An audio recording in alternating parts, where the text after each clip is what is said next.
Hello everybody, welcome back to my channel. So today I'm discussing Agatha Christie. Now, as you guys know, I'm a massive lover of Agatha Christie and I often get asked, where do you start with her works? So today I'm going to discuss where to start with Agatha Christie's Miss Marple. Small disclaimer, remember, I'm not an expert, I'm just someone that has read all the books and loved them all. I've read all 20 short stories and all 12 length full novels. I think the best place to start with Miss Marple is actually the place where I started, which is actually the very beginning, with the first one, The Murder at the Vicarage. Now, The Murder at the Vicarage, don't think that this plot is the most amazing plot ever created by Agatha Christie, because it's not. The plot of this is very simple. There's a murder that happens at a vicarage.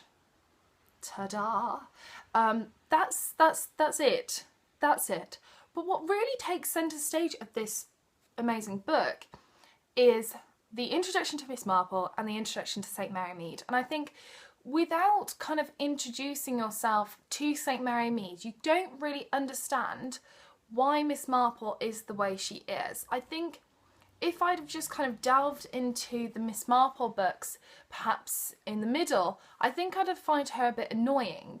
But because you meet the characters in St Mary Mead, you meet the village, you feel the hubbub life, you know, they talk about going for tea and scandal like it's something that every person does. Because that's what they do in their village. They all sit round drinking tea, drinking gin, whatever they fancy, and they gossip about the other people in the village. And that's what we get introduced to here. We get introduced to that village life, we get introduced to the characters in the village. And this is a book that the plot isn't the centre stage, it's the village itself is a centre stage, and you understand why Miss Marple is the way she is. It's a fantastic introduction, and this is where I recommend to start.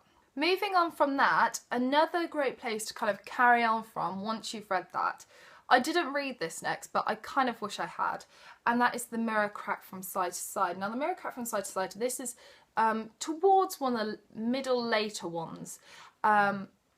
This features, again, it features a lot of St Mary Mead. It also features the character of Dolly. Dolly Bantry, she's hilarious, she's an eccentric. She absolutely dotes on Jane. She loves the fact that Jane is highly intellectual. She loves the fact that Jane solves all these crimes. She's brilliant and she's just so funny, and she's just like, isn't Jane fantastic? And she's so wonderful, and she's funny without kind of meaning to be funny, but you are laughing kind of with her kind of witticisms. The Mirror Cracked from Side to Side is actually quite a dark plot. It is one of Agatha Christie, for me, it's one of her more complex plots. It's very thought out, but because we do have Dolly and Jane and their relationship, it does kind of lighten it up quite a lot. And I absolutely love this. Again, it features St Mary Mead, as I said earlier, which is great because you really get the kind of sense of home and that lovely feeling, and it's nice. I love this one. This is one of my favourites. Speaking of favourites, I thought I'd just introduce to you three of my favourite Miss Marple books. The first is A Pocket Full of Rye. This one, what I love about this one is it follows the nursery rhyme. So we've got Rex Fortescue. The king is in his counting house counting out his money. He rings for his cup of tea and drinks it, and then he's dead, and in his pocket is found cereal, well, rye. And then Miss Marple, obviously, she comes in and she solves the case. I love the nursery rhyme use of this because people are being bumped off from the use of the nursery rhyme. So the king, counting house, murdered, blah blah blah. And then if you think of the nursery rhyme in your head, you can probably work it out without even reading it. But this was brilliant. I really enjoyed this one. Another fantastic one, another 5 out of 5 star, is A Murder is Announced. This is the biggest Miss Marple book that she wrote. And A Murder is Announced is about basically a murder being announced in a paper at Little Paddocks, 7:30. The owners are like, oh, what a joke, and you know, people arrive anyway. 7:30 comes, all the lights go out, and someone gets shot. And of course Miss Marple solves it. This is this is one that's filled with loads of drama, and the ending is really dramatised too, and I really enjoy this one. And finally, last but not least, is my favourite Miss Marple book ever. But it's one for me that isn't actually talked about that much, and that is A Caribbean Mystery. It's only a short little one. I remember I read this when we were actually having heat wave here in England, which I know sounds a bit strange, England heat wave, or just England heat generally, really. But I read this in the garden in one sitting. I absolutely loved it. It's about Miss Marple who goes to the Caribbean for her health. Her nephew Raymond has sent her over there, and while she's there, she makes friends with a lot of people. She sat around a table.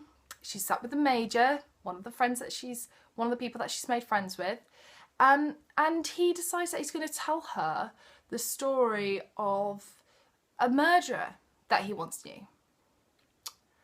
And as he's telling her the story, he goes to bring out the photograph of the murderer.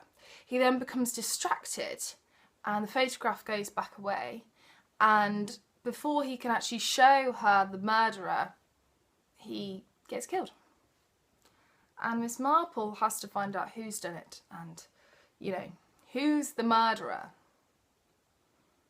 It's brilliant. I loved it. So that's it. That is where I started with Miss Marple. That's where I advise you guys to start with Miss Marple. Obviously you don't have to take my advice. This is just me kind of rambling on, thinking out loud, if you will. But I often get asked, so I thought I'd answer it for you. If you found this useful, let me know, and I can always do a Poirot one for you, because I am down to my very last Poirot. I have one Poirot book to read, and then that's it. I have read all of them. I have read all the short stories, all 50, is it 52, 3, 1, whatever it is, and all 30 odd novels. I've been trying to put that off for a while, but it's come round quite quick. So if you want where to start with Poirot, let me know. I can do that one for you too. If you want to get your hands on any of the books that I've mentioned in this video, I will leave links for them down in the description bar below, so you can go and check them out or purchase them, whatever you want to do. I hope you enjoyed this video, and I shall see you soon for the next one. Take care for now. Bye.